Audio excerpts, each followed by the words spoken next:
Eh bien, salut à tous et à toutes, on se retrouve pour un nouvel épisode des news de la semaine. Nous sommes dimanche, nous sommes en live et vous êtes sur YouTube peut-être. Donc, cette semaine, déjà il y a eu des Faction Focus qui sont sortis sur les Nighttones, sur les Gloomspite Gits, les Skaven, les Stormcast Eternal. Donc voilà, si ça vous intéresse, je vous laisse regarder. Moi je connais pas du tout les règles de Age of Sigmar, donc je vais pas m'occuper de ça. Mais sachez que ça existe, c'est sorti, donc on va voir un peu ce qu'il prévoit comme nouvelle mécanique. Ensuite, donc on a en preview de la semaine prochaine, qu'est-ce qui va sortir? On va avoir la Kill Team Termination, donc avec les nains, les squats, les Ligue de Votan et les cultes Gen Stealer. Donc on va avoir un patriarche Gen Stealer avec du culte Gen Stealer, hein, on voit un peu. Donc il y a des filles qui existent. Je crois que celle-là, elle existait déjà, je crois. Alors, c'est marrant, j'ai l'impression qu'ils ont repris certains. Alors non, c'est clairement de la garde impériale. J'ai l'impression qu'ils ont repris certains cultes de la garde impériale, les Gith, et qu'ils ont cultifié. Parce que ça, c'est totalement. Celui-là, c'est totalement un garde impérial. Hein. Celui-là aussi, je crois. Peut-être le sculpte de la tête qui change légèrement, mais les poses, même la pose de celui-là, ça me dit vraiment quelque chose. Donc, ouais, le radio. Ouais, non, c'est sûr à 100%. Je reconnais les poses. Ils ont repris les sculptes de la garde impériale, ils ont juste changé les têtes. Sûr à 100%. Et on a donc l'élite de Votan, très classe, très sympa avec leur manteau en cuir comme ça. J'ai toujours un problème avec les ligues de Votan sur les casques comme ça, parce que j'ai l'impression qu'ils sont trop étroits pour laisser passer la tête. Je sais pas si ça vous fait ça vous aussi. Voilà, donc Kill Team qui est pas ultra original. Hein. Je trouve qu'au niveau des sculptes, c'est pas, contrairement à d'autres Kill Team qui vraiment mettaient un renouveau sur la gamme dont ils s'occupaient. Là, on est sur du classico-classique, j'ai envie de dire. Et on a le bouquin de l'élite Experax, la reine des couteaux, la reine des lames, en édition limitée. Donc très jolie édition limitée, hein, comme ils savent faire. Et c'est tout. Et oui, c'est tout. Hein, avec ce qu'il y a eu la semaine dernière, ils y sont allés très mollo cette semaine. Donc voilà, 2 sorties cette semaine.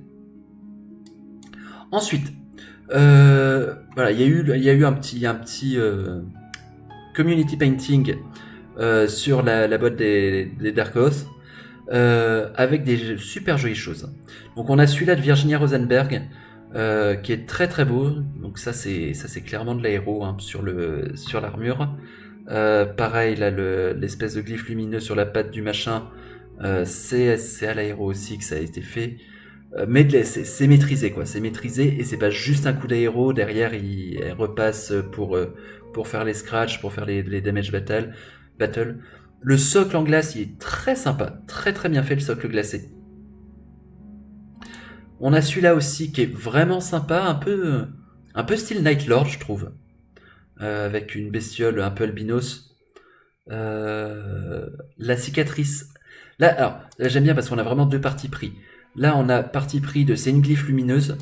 Là, on a parti pris de c'est une cicatrice. Et la cicatrice est vraiment réaliste, je trouve. Donc très sympa aussi. Ça manque peut-être un petit peu de travail sur le cavalier. Alors on a celui-là. Il est très beau. Il est très maîtrisé. Je vais plutôt dire ça, il est très maîtrisé. Par contre, je trouve qu'au niveau de l'harmonie, c'est pas... Je suis pas fan. Déjà, le vert sur cette palette de couleurs ne passe pas du tout, je trouve. Et par contre, il y a du bon niveau en peinture. Hein. Là, il y a clairement du bon niveau en peinture. Parce que tout ça, hein, c'est pas sculpté, hein, c'est du freehand. Sur le bouclier, sur l'armure de la bestiole, c'est du freehand. Donc non, c'est très très bien maîtrisé. Mais je suis pas fan du choix des couleurs. Alors, de toute façon, Ce que je vous dis, en général, c'est que je trouve que... En fait, ça me sort de l'univers, ce style de peinture. Ensuite, on a les Wilder Fins. Donc là, un peu dans le thème glace. Très sympa. Le métal mériterait peut-être un poil plus de travail. Mais il est beau. Il est très beau. Celui-là, dans un thème plus grisâtre. Il est sympa. Mais il aurait fallu quelque chose qui ressorte un peu plus, je trouve. Voilà. Là, on est quasiment sur les mêmes gammes de peinture. Et celui-là a beaucoup plus un effet waouh. Déjà parce qu'au niveau de la peau, on part beaucoup plus dans les contrastes, alors que là... Alors, je trouve les yeux en noir, c'est une très bonne idée par contre. Avoir le regard vide comme ça, c'est vraiment une très très bonne idée. Mais il aurait fallu du coup plus contraster la peau. Là, voilà, on est sur quelque chose de beaucoup plus contrasté. Pareil, peut-être qu'il manque peut-être un peu de détails sur l'or, je trouve. Mais voilà, on a des détails qui pètent sans pour autant casser l'harmonie de la figurine. Je trouve. Celui-là, je l'adore. Celui-là, je l'adore. Il a un côté ultra malsain qui est très très bien réussi. Avec une belle carnation de la peau, hein, on voit qu'il y a eu des glacis, sur la peau pour mettre un peu de carnation. Avec ouais, l'œil noir qui reprend, qui est repris ici aussi. Non, lui, je le trouve vraiment très très bien. On en a d'autres. Donc lui avec un petit OSL qui est pas dégueu, hein. Qui est peut-être un petit peu trop marqué au niveau du socle, je trouve. Ça aurait dû éclairer un peu plus par là aussi. Mais il est très très sympa cet OSL.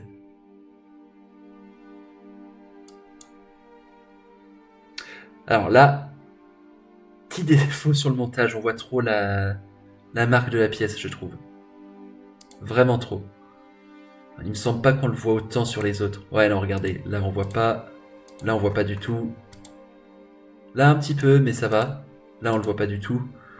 Là vraiment c'est schlack. On voit le découpage quoi. Mais c'est dommage parce qu'autrement il est sympa au niveau peinture. Alors on a lui. Je suis pas fan. Pour moi là c'est pareil. Le choix de la palette de couleurs est intéressant. L'or est peut-être un peu trop éclairci pour le coup.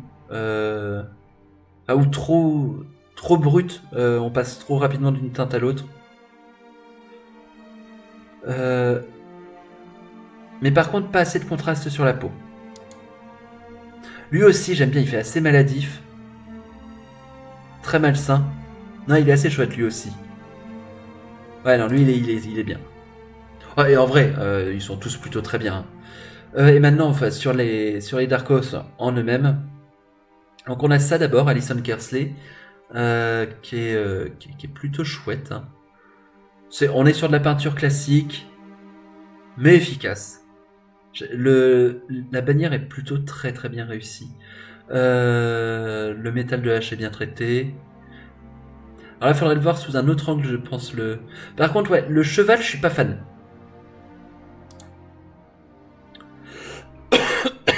On a Brennan Baker qui nous offre un joli traitement du rouge. Hein. J'aime beaucoup son traitement du rouge. Bon, en fait, tout est sympa. La peau est peut-être un peu trop plate. Mais non, il est chouette. On a une bande ici par Campbell McLaughlin of Gunhammer. Le tambour, j'aime pas. Mais sinon, le reste est très très bien.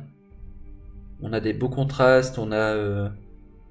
Ce que j'aime bien, c'est qu'il y a vraiment plusieurs teintes dans les peaux. Et ça c'est vrai que j'aime assez ce parti pris de pas uniformiser les peaux. T'as des peaux très pâles, t'as des peaux très sombres, t'as des peaux intermédiaires. Bah c'est une bande. Eux ils font presque elfe sylvain, je trouve. Du coup ça me perturbe, je les vois pas comme des chaotiques. Alors si, les deux là oui, mais eux non, je les vois pas comme des chaotiques en fait. Elle est chouette elle.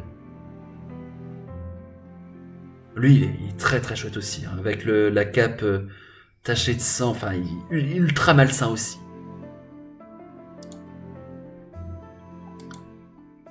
Encore des petits exemples, Emma Svensson.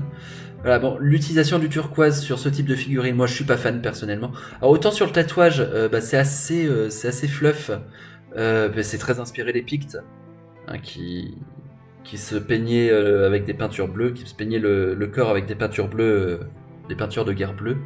Le métal par contre il est vachement bien traité.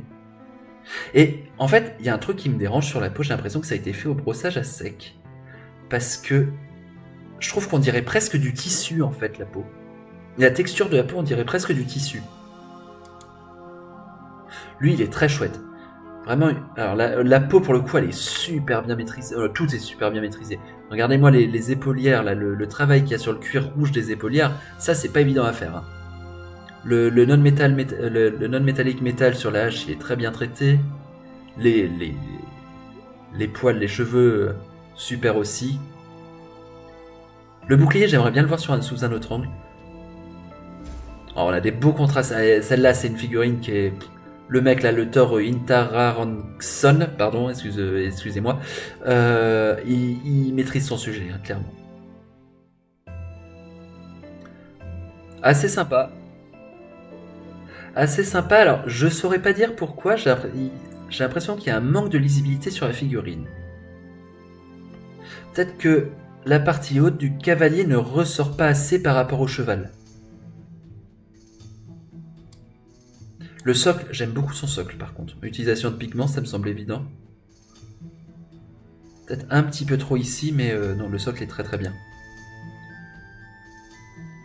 Diverses bandes.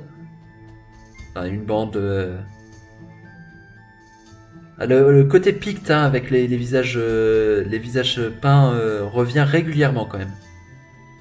En même temps, c'est quand au niveau de l'équipement, au niveau de l'armement, on sent quand même qu'il y a une inspiration picte chez Games Workshop aussi.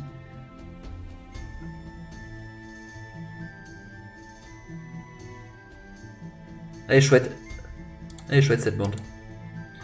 Et enfin, voilà, on a ce travail de Vincent Notley.